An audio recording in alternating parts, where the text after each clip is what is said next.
Bonsoir chers internautes, vous nous suivez à travers les ondes de Pakao Media TV.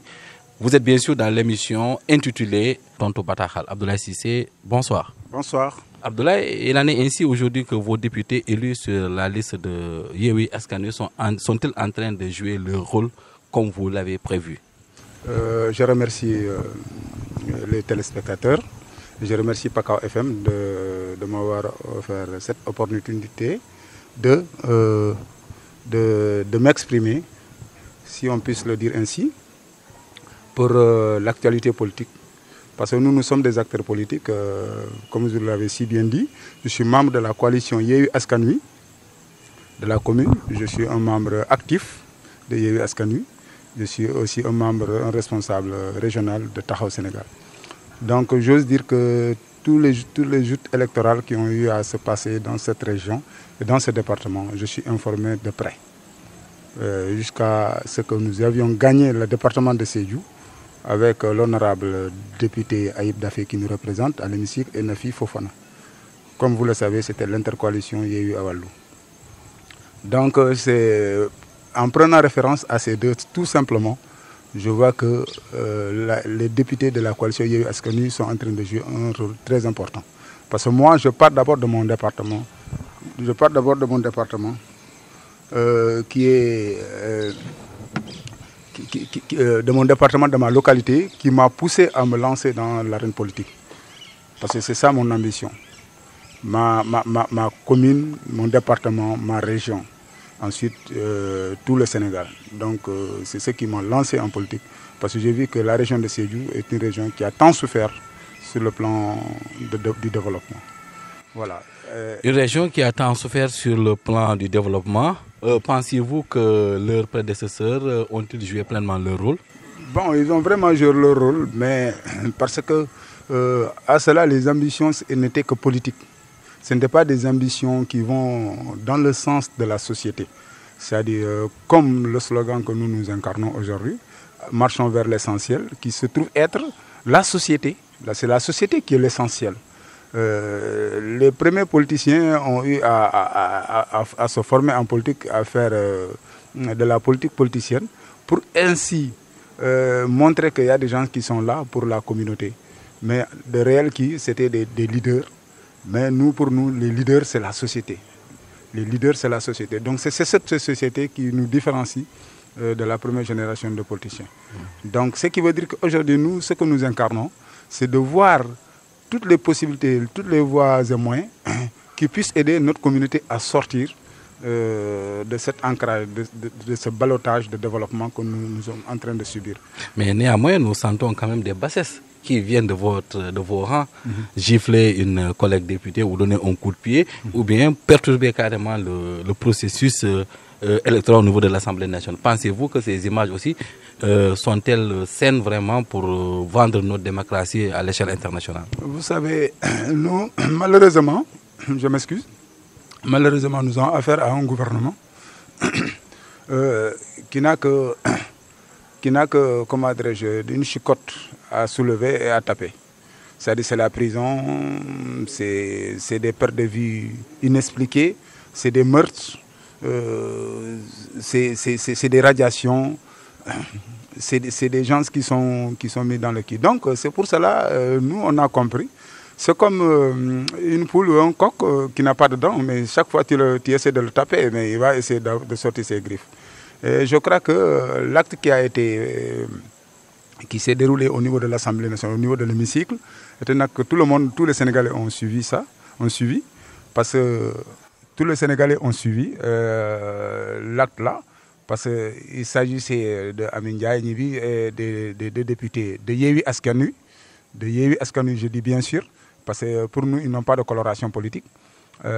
Donc ces députés-là étaient juste là pour au moins travailler dans le sens du développement. Mais la dame, en respectant toutes les femmes du monde, du Sénégal et de la région de Sédhiou, la dame est allée, c'est comme si elle était préparée à faire décrocher une certaine réaction de la part de la coalition. Et donc ces deux députés étaient un peu dépassés, ils ne pouvaient pas se contrôler, parce que vous savez, au Sénégal, le marabout est quelqu'un qui est considéré, qui est vénéré en quelque sorte. Donc, quelqu'un qui ne veut pas avoir de problème, tu ne dois pas toucher au marabout de l'autre. Donc, le culte, c'est devenu culturel. Donc, c'est ce qui a poussé la réaction de ces deux députés. Mais si vous regardez, les accusations qui ont été portées sur ces deux, c'est-à-dire on a des coups et blessures et tentatives de meurtre. Eux-mêmes savent que ce n'est pas tentative de meurtre. Si vous regardez la vidéo, la femme, à un certain moment, lorsqu'il y a eu des coups, elle a essayé de résister, mais à un certain moment, elle a dit « Tédel, tédel, tédel ». Donc, ce qui veut dire qu'ils l'ont poussé à se coucher et pour faire le certificat médical et pour pouvoir culpabiliser ces deux députés. Tout ça, c'est une façon de diminuer le nombre de députés pour qu'ils essaient de créer la majorité au niveau de l'Assemblée nationale. Ce n'est que ça. Donc, conscient de cela, n'est-il pas une urgence pour vos députés de faire plus de tenue, de retenue et de se rappeler que c'est un peuple qui les a élus pour qu'ils puissent le défendre, non moins d'avoir des comportements qui ne sont pas du tout en droite ligne avec nos principes généraux? Nous, si nous revenons un peu en arrière, à partir de l'investiture même du président de l'Assemblée nationale, il n'a jamais été question de faire des investitures avec une autre façon, si ce n'est que de prendre des bulletins colorés. Mais malheureusement, ça a été biaisé. C'est ce qui a amené le jour même des investitures du président de l'Assemblée nationale que les gendarmes sont venus. Ça ne s'est jamais passé au Sénégal. Donc nous, à partir de ces expériences-là, à partir de ces situations-là, on a compris qu'on a affaire à un gouvernement, si j'ose dire, au Benebokoyakar. On a eu affaire à ces gens qui sont sans pitié. Ils sont prêts à tout faire pour au moins déstabiliser et pouvoir continuer à régner sur ce pays en détruisant nos valeurs, qui sont la démocratie. La démocratie actuellement est malade au Sénégal. Elle est sous perfusion. J'ai même peur que cette démocratie, avec cette nouvelle année 2023, j'ai vraiment peur. Donc nous, de l'opposition, nous savons que la retenue est intéressante. Nous croyons à Dieu, nous croyons à la communauté, nous croyons aux guides religieux, nous croyons guides religieux, que ce soit chrétiens ou musulmans, ou des autres religions. Donc, nous, on n'a pas ce problème. On n'a jamais voulu la violence. Mais chaque fois qu'il y a violence, c'est qu'ils ont voulu nous faire quelque chose, on a essayé de riposter. Et c'est ce qui amène des situations. Vous n'avez jamais voulu de la violence, c'est une riposte proportionnée à l'affront et à l'attaque. Oui. Mais nous revenons sur le cas aujourd'hui, l'actualité aussi encore de 2022. Oui. Cette motion de censure que vous avez déposée pour demander la destitution du gouvernement, ce qui est légal. Mais malheureusement, au sein de Yewwi Askan Wi, on a vu la France de Wallu qui s'est écartée du jeu. N'est-il pas une perspective d'une coalition qui s'éclatera du jour au lendemain? Bon, je crois que cette partie de la motion de censure, ça a été une incompréhension. Vous savez, quand il y a plusieurs leaders dans une coalition, et surtout que c'est une intercoalition, l'autre coalition a jugé qu'il devrait être saisi du montage du document. Il devrait être saisi à fond jusqu'à ce qu'ils acceptent le projet. Donc c'est ce qui a amené un peu le couac dans cette intercoalition. Mais nous savions tous que nous avons les mêmes objectifs. Si vous regardez au niveau des élections législatives, on a essayé de travailler ensemble, on s'en est sortis ensemble. Donc ce qui veut dire que cette motion de censure aurait dû passer au niveau de notre groupe le Yewwi Wallu pour que on puisse avoir un certain nombre de voix. Mais malheureusement, ce qui en est suivi, c'était une incompréhension, une technicité administrative, politiquement, qui n'a pas été... Il n'y avait pas de jonction. Donc je crois que c'est cela. Pour nous, on saurait dire que les gars de Wallu nous ont trahis. Comme les gars de Wallu ne diront pas que nous avons trahis. C'était une erreur technique. Vous n'êtes pas encore en train de cacher les divergences d'une coalition, comme ce qui s'est passé au temps avec Benno Siggil Sénégal. À un moment donné, ils avaient pensé que c'était une coalition, mais à la veille des élections, Niasse est parti, Tanor est parti, les autres partis étaient obligés d'aller créer d'autres coalitions pour aller au niveau des élections présidentielles.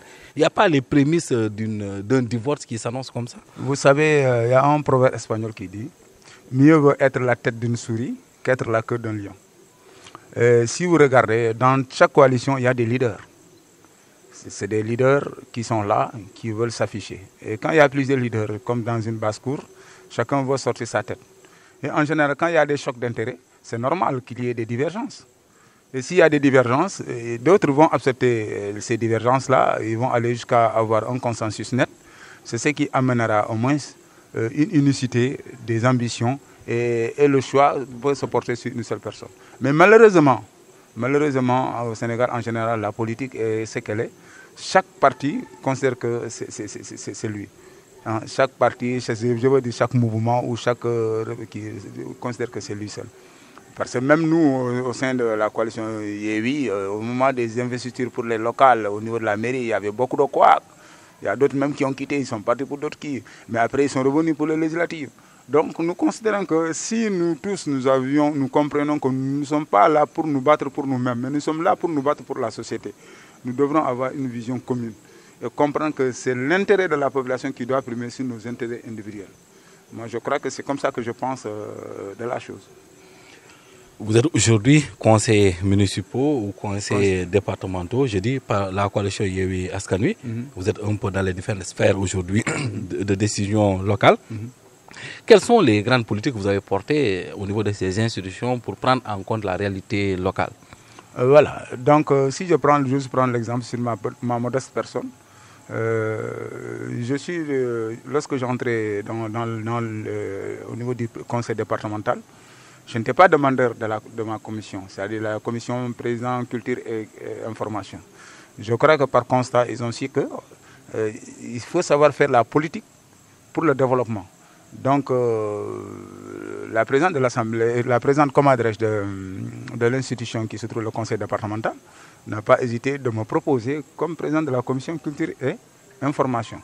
Une commission très importante. Mais eux-mêmes, ils savent, moi j'ai fait tout ce que je devrais faire, ils ne cessent de m'apprécier.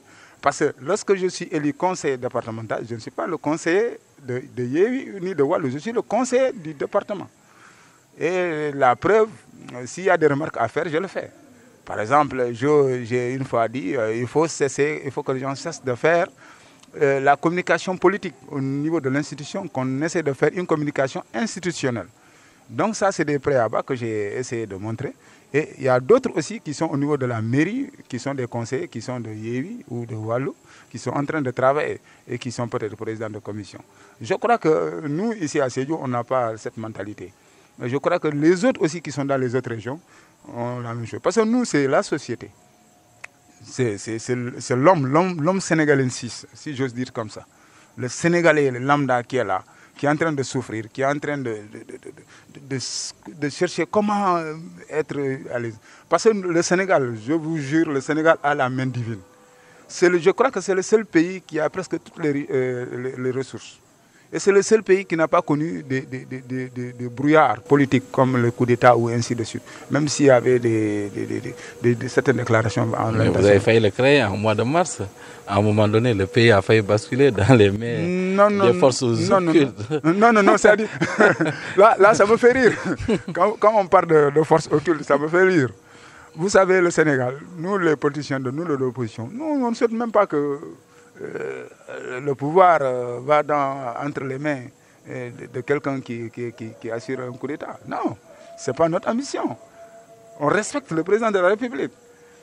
En tant qu'institution, on le respecte parce qu'on l'a élu. Qu'on le veuille ou non, il a été élu en 2019. Donc on doit l'accompagner jusqu'à terme de son mandat. Vous devez l'accompagner. On ne peut pas être là, on ne peut pas être là à vouloir Donc, au mois de mars, ce qui s'est passé, c'est que c'est une situation que tous les Sénégalais ont vue. Parce que le président n'a jamais caché ses intentions. C'est maintenant qu'il a essayé de ne pas parler. Parce qu'il a dit, je vais réduire l'opposition à sa plus simple expression. On y reviendra prochainement. Nous sommes rattrapés par le temps. Oui. Donc, merci Abdoulaye Cissé. Votre dernier mot. Vraiment, je remercie toute la communauté sédhiouise. Je remercie tous les téléspectateurs qui suivent en direct ou en différé, je ne sais pas, qui suivent en différé ou en direct l'émission, qui ne cessent de montrer qu'ils ne sont pas là pour un autre parti, mais ils sont là pour la communauté. Je remercie tous les travailleurs, les techniciens, et vous en tant que le chargé de programme, M. Bayo, je ne cesserai de vous féliciter. Et merci. C'est ce que je vous ai dit.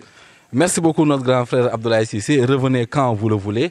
C'est ce qui met fin à cette émission de Tonto Batakhal. Nous recevons Abdoulaye Cissé, qui est le responsable départemental et régional de Taxawu Sénégal, une formation politique qui fait partie de la coalition Yewwi Askan Wi. Nous vous donnons rendez-vous encore très prochainement pour un autre numéro avec encore un autre invité. À vous l'antenne. Merci.